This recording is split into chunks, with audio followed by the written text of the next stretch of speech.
Hello friends, आज अपन discuss करने वाले हैं आर्टिकल 246, 246A एंड 269A। उसका डायरेक्ट टैक्स और जीएसटी से क्या रिलेशन है और इन दोनों में डिफरेंस क्या है, क्योंकि ये एग्जाम में आता है एंड काफ़ी बच्चे इसमें कंफ्यूज है। तो अगर आप फर्स्ट टाइम ये वीडियो देख रहे हैं तो हमारे चैनल को लाइक करना है, सब्सक्राइब करना है एंड वीडियो पसंद आए तो लाइक, कॉमेंट एंड शेयर भी करना है। तो गाइस आइए जानते हैं पहले आर्टिकल 246 क्या है। तो ये जो अपना आर्टिकल 246 है, it deals with distribution of taxes या you can say distribution of revenue.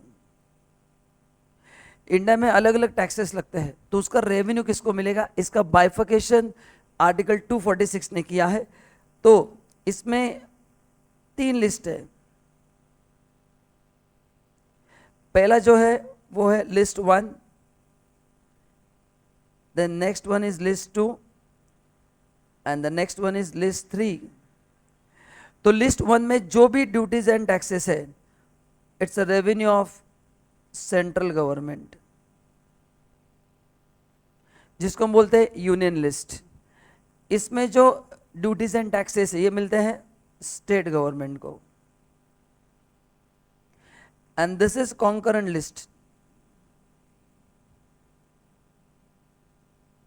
ना कॉन्करेंट का मतलब है दोस्तों, यहां पे central government and state government दोनों को पावर है टू मेक लॉ। तो यहाँ पे इंडिया में जो टैक्स सिस्टम है उसमें जो पावर से इन आर्टिकल 246 ये पावर एक्सक्लूसिव था। एक्सक्लूसिव का मतलब क्या है, कुछ टैक्सेस का रेवेन्यू सेंट्रल को ही मिलता था। जैसे एग्जांपल देता हूं, direct tax, custom duty, service tax,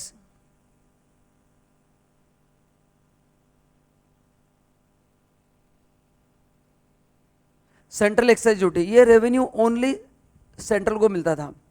फिर स्टेट को क्या मिलता था सर, हम सबको पता है, स्टेट वैट।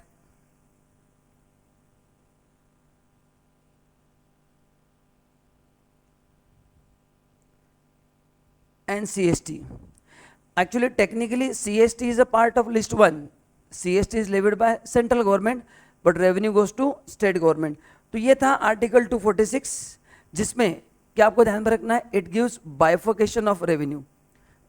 ये जो डिस्ट्रीब्यूशन है, जो भी टैक्स का अलग अलग टैक्सेस जमा होंगे वो पैसा किसको मिलेगा, कुछ सेंट्रल को मिलेगा, कुछ स्टेट को मिलेगा। ठीक है, ओके। नाउ तो सर इसको फिर अमेंड क्यों किया गया, then why we need article 246A?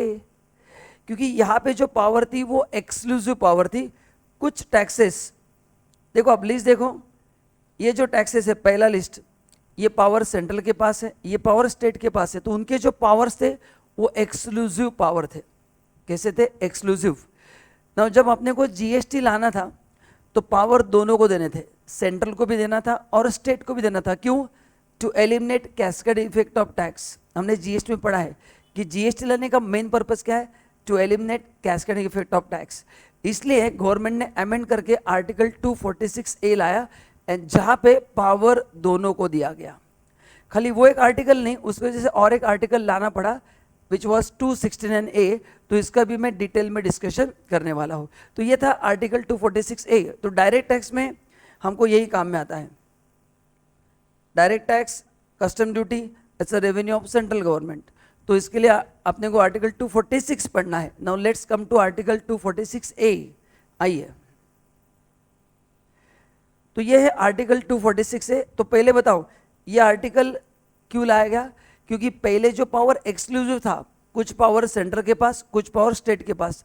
GST में दोनों को एक साथ पावर देना था, वन नेशन वन टैक्स, ताकि दोनों लोग सिमिलर टैक्स लगाएंगे, ताकि कैस्केडिंग इफेक्ट एलिमिनेट होगा। इसलिए देखो क्या बोलता है आर्टिकल 246A, सब लोग ध्यान से सुनेंगे। Not with standing anything contain article 246। Not with standing मतलब ओवरराइड करता है। आर्टिकल 246 में क्या लिखा था, एक्सक्लूसिव पावर, इसको हम ओवरराइड करते हैं। In article 246 and 254। Now article 254 यहाँ पे मैंने कवर नहीं किया है, बाद में मैं कवर करूंगा। इसमें यह दिया है, मैं जस्ट आपको इन्फॉर्मेशन देता हूं कि कॉन्ग्रेंट लिस्ट में स्टेट को भी पावर है और सेंट्रल को भी पावर है, तो इसमें अगर कुछ गड़बड़ होता है, मतलब इसमें अगर कुछ which will override, because central के लॉ अलग है, स्टेट के लॉ अलग है, तो कौन से लॉ प्रिविल करेंगे उसके बारे में 254 में चर्चा हुई है, तो उसको भी आर्टिकल ओवरराइड करता है। The parliament and subject to clause 2 legislature of every state. Guys ये वर्ड बहुत इंपॉर्टेंट है। तो देखो दोनों को पावर दिया गया, parliament and legislature of every state, दोनों को पावर दिया है to levy tax on goods and service impose by union और स्टेट। तो पहले जो एक्सक्लूसिव पावर थी यूनियन के पास, एक्सक्लूसिव पावर थी स्टेट के पास, अभी दोनों के पास पावर है। तो आर्टिकल 246 का पर्पस क्या है? To provide power to both central and state, दोनों को हमको एक साथ पावर देना था, जैसे कॉन्करेंट लिस्ट में होता है। एंड उसमें और एक बोला गया जो है आर्टिकल 269A, है ना, पार्लियामेंट हैज एक्सक्लूसिव पावर। देखो यहाँ पे एक्सक्लूसिव दिया किसको? पार्लियामेंट को। For interstate supply of goods, interstate का मतलब है between two states, between two union territory, one state one UT, import export, supply to SEZ, इसको बोलते हैं इंटरस्टेट, मतलब बिटवीन टू डिफरेंट स्टेट्स। तो उसमें जो सप्लाई होगा उसका पावर सेंट्रल के पास रहेगा, और इस टैक्स को बोलते हैं हम इंटीग्रेटेड GST, IGST। तो इनिशियली ये टैक्स सेंट्रल गवर्नमेंट कलेक्ट करेगा। अभी आप बोलेंगे सर ऐसा क्यों सर? क्योंकि ये टैक्स पहले सेंट्रल के पास जाएगा, and as we know GST is a consumption based tax. तो जिस स्टेट में गुड्स सर्विस कंज्यूम हुआ है उस स्टेट में ये रेवेन्यू शेयर किया जाएगा। तो ये सेंट्रल गवर्नमेंट डिसाइड करेगा एंड अकॉर्डिंगली ये शेयर डिस्ट्रीब्यूट किया जाएगा। बट ये जो भी होगा ये होगा based on the recommendation of council. ये जो भी होगा वो कैसे होगा? Based on the recommendation of council होगा। तो ये है guys difference between article 246 and 246A। But खाली इतना पढ़ के मतलब नहीं है, हमको इसके साथ और एक आर्टिकल पढ़ना पड़ेगा जो है आर्टिकल 269A। देखो क्या है,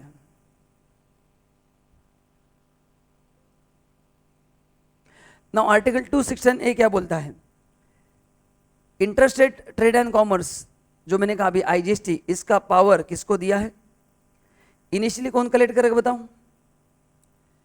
the goods and service tax on supply in the course of interstate trade और commerce shall be levied collected by government of India. तो इनिशियली ये पार्लियामेंट लेवी करेगा, सेंट्रल के पास जाएगा, एंड बाद में इसका अपॉर्चमेंट होगा between union and state as per the recommendation of council. As per the recommendation of council decide करेगा उसका अपॉर्चमेंट कैसे होगा। तो गाइस ये थे 3 छोटे छोटे एंड इंपॉर्टेंट आर्टिकल, बट बहुत इंपॉर्टेंट थे। कौन से देखे अपन ने? Article 246 and 246A and 269A, ये दोनों साथ में पढ़ना है। तो जब डायरेक्ट टैक्स का क्वेश्चन है तो आपको आर्टिकल 246 के हिसाब से पढ़ना है, बट जब आप GST में आते हैं तो 246A एंड 269A इंपॉर्टेंट है। तो अगर आपको ये पसंद आया रहेगा तो नीचे कमेंट में ज़रूर बताना कि दोनों में आपको डिफरेंस क्या समझा। एंड वीडियो अच्छा लगा तो लाइक करना है, शेयर करना है। ऐसे बहुत सारे कॉन्सेप्ट्स मैं आपके लिए लेके आ रहा हूँ। तो guys thank you so much and see you soon, bye bye.